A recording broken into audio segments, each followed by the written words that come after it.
здрава на сите и добре дојавте назад на мојот YouTube канал. Нов ден, ново видео. На ваше големо барење, а моје задоволство следува петиот дел од вашите паранормални искуства, чудни сонови и случувања. Ми требаше долго време да присоберам доволно добри материјали за да седнам и конечно да ви го снимам петиот дел од овој, слободно можам да кажам, ваш омилен серијал на мојот YouTube канал. Покрај вашите тајни, вашите паранормални искуства е дефинитивно еден од најбараните серијали, односно видеата од овој серијал се и најбарани и најгледани. Се надевам дека тоа ќе продолжи така. Па доколку сакате у некоја блиска иднина да излезе и вашите паранормални искуства 6, не заборавајте да оставите лайк на ова видео и да ми го напишете тоа долу во коментар. Доколку се уште не сте претплатени на мојот YouTube канал, направете го тоа веднаш со клик на subscribe и обавезно следете го мојот Instagram профил, затоа што таму на Insta Stories секогаш објавувам кога од вас барам да ми ги пишувате вашите паранормални искуства. Не би сакал да должам со најавата затоа што ваквите видеа секогаш траат доволно долго сами по себе, така што може да почнеме веднаш. Здраво, Марио! Еве едно мое паранормално искуство. Пред околу еден месец, на еден зид од мојата соба имав залепено разни фотографии од мене, од моите сестри и од братучедите. И секогаш кога ќе дојдеше некој од нив на посета и откако ќе си заминеше, неговата слика паѓаше на пол. Тој што ќе си заминеше од куќата, точно фотографијата на која што беше таа личност, паѓаше од зидот. На почетокот си помислив дека е случајност, но толку многу пати се случи тоа што се исплашив, дури ми беше страв да влезам во собата. И потоа сите слики ги тргнав. И се уште не ми е јасно како се случуваше тоа. Ова е баш онака зезнато со тоа што еве твојата ситуација ме потсети на нешто што јас сакам да го направам во соба. На сите ви е веќе јасно дека се преселив и имам нова соба, наскоро следува румтур. Меѓутоа една од работите која што сакам да ја направам во новата соба е полароид на зид. Претпоставам дека знаете што е полароид. И тука јас би ставил фотографии, мои фотографии заеднички со многу мои пријатели, роднини и така натаму. И искрено се плашам од моментот да ми се случи исто тоа што и на тебе ти се случувало. Не знам што ти кажам, малку ме збуни се. Здраво, Марио! Сакам да споделам едно мое паранормално искуство кое се случува секој месец. А тоа паранормално искуство е, например, кога пред да направам нешто, ќе се сетам дека сум го направила или дека сум го живеела тој момент веќе еднаш. Не знам што е тоа, ама се сеќавам дека сум го живеела тој момент. Ова што на тебе ти се случува се вика дежаву. Меѓутоа, претпоставам дека она што на тебе ти се случува, ни се случува на сите нас понекогаш. Доаѓаме до момент кога ни се причини дека она што моментално се случува веќе некогаш некаде сме го проживеале, али онака идентично.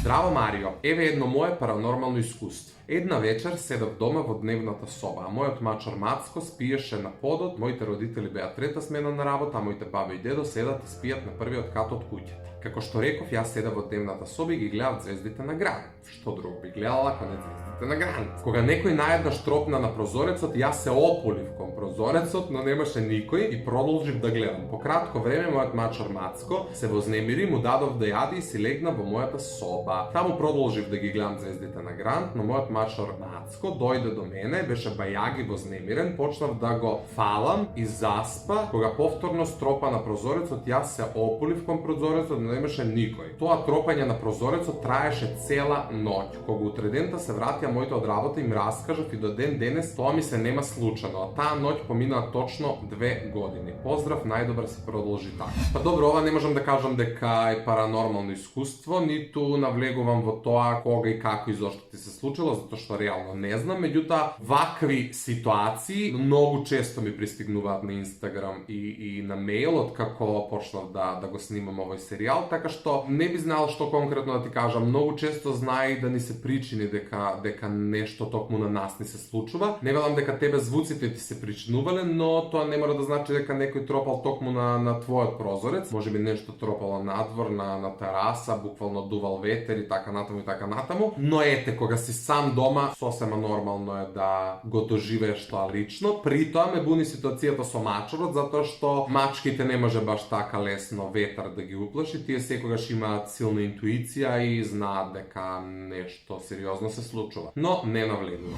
Здраво, Марио! Секогаш пред спиење си зимам чаша со вода за во соба, ако ми се припие навечер. Обично не се будам навечер, но ете, нешто ме разбуди околу 3 часот по полноќ. Тогаш сакав да се напијам од водата, но забележав дека половина од водата е испиена и не се напив, бидејќи мислев дека браточет ми пија.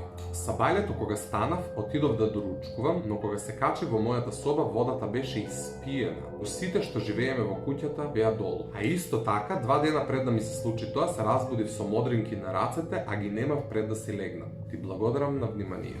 Чекај да се напијам вода, дури не забележам дека на мене пола ми е испиена. Не, шала на страна, ова е стварно језиво, не знам што е упрашање, ако имате некое логично објаснување, пак ќе повторам, куцайте коментари долу. Не знам, мене повеќе ме плаши ова со модринките отколку со водата, затоа што ајде со водата постои некој објаснување дека може да испари, иако цела чаша за една вечер тешко, али модринкиве тек така. Здраво, Марио! После долго време одлучив да го споделам моето долгогодишно паранормално искуство со вас. Ве молам, не ме пресирајте. Имено, секоја вечер слушам чекори, но тоа моите родители не го слушаат. Не знам што се случува во мојата глава, но не само што ги слушам и чувствувам, тоа се случува секоја вечер во исто време, освен во недела. Прв пат тоа се случи истиот ден после смртта на мојот дедо и трае веќе 4 години. Марио, продолжи напред, ја имаш мојата целосна поддршка. И благодарам на поддршката. И ова е навистина онака ме остави малце со подзината уста, затоа што не е светно кога нешто стварно ти се случува, го слушаш, го гледаш, меѓутоа само ти го слушаш и само ти го чувствуваш, само ти го гледаш и никој не ти верува и сите ти велат дека ти се причинува. Се не знам зошто тоа ти се случува секоја вечер во исто време, освен во недела. Меѓутоа и за ова ако некој има некое логично објаснување, читајте долу коментари, пишувајте долу коментари, се надевам дека ќе дојдеме до некакво решение. Здраво, Марио! Затоа што рече дека се ќе биде анонимно, не ти се представив. Вака, ова не знам дали е паранормално искуство, ама сигурно не е нормално. Се работи за тоа дека јас ја предвидувам иднината. Поточно, сега ќе ти објаснам. Понекогаш, кога ќе одам да спијам, наместо да сонувам, го сонувам тоа што ќе ми се случи следниот ден.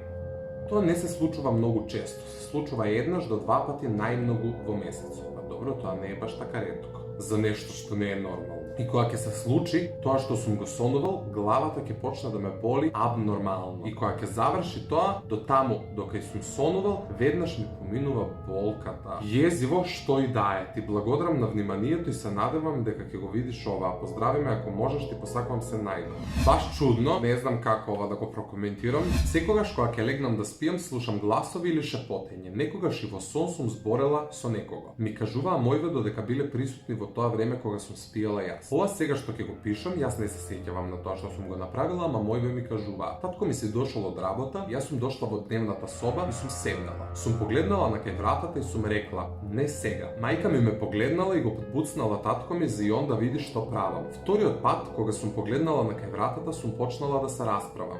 Ти реков 100 пати да не дојдеш сега. Не гледаш ли дека во моментов сум со мојве? Мајка ми викнала по мене и ме прашала дали сум добро. Јас сум се свртела спрема неизе и нежно, убаво сум одговорила: "Да." Прошло што прошло некоја време, вечерта сум седнала во дневната и самата со себе сум се смеела и сум се договарала за убиство. Не знам што се дешавало со мене тој период, ама знам дека 2 недели не бев свесна што правам и не се сеќавам на некои работи. Дури не можам ни во црква да отидам. Страв ми е многу. А Бога ми, и јас би се плашел, не знам за што станува збор, али ова е дефинитивно паранормално искуство, не знам како ова да го категоризирам, затоа што баш е некако непријатно, меѓутоа се надевам дека веќе не ти се случува и се надевам дека сега си добра. Баш онака непријатно се чувствував додека го читав ова. И другари, овде некаде ќе го завршам денешното видео, односно 5-тиот дел од вашите паранормални искуства, кој што искрено се надевам дека ви се допадна. Доколку тоа е така, не заборавајте да оставите лайк и активно следете го мојот Instagram профил, затоа што таму секогаш објавувам на Insta Story кога и како да ми ги пишувате вашите паранормални искуства, зашто поскоро да направам и 6-ти дел. Тоа е тоа, не би сакал да должам со одјавата, затоа што се гледаме веќе утре во исто време на исто место. Чао!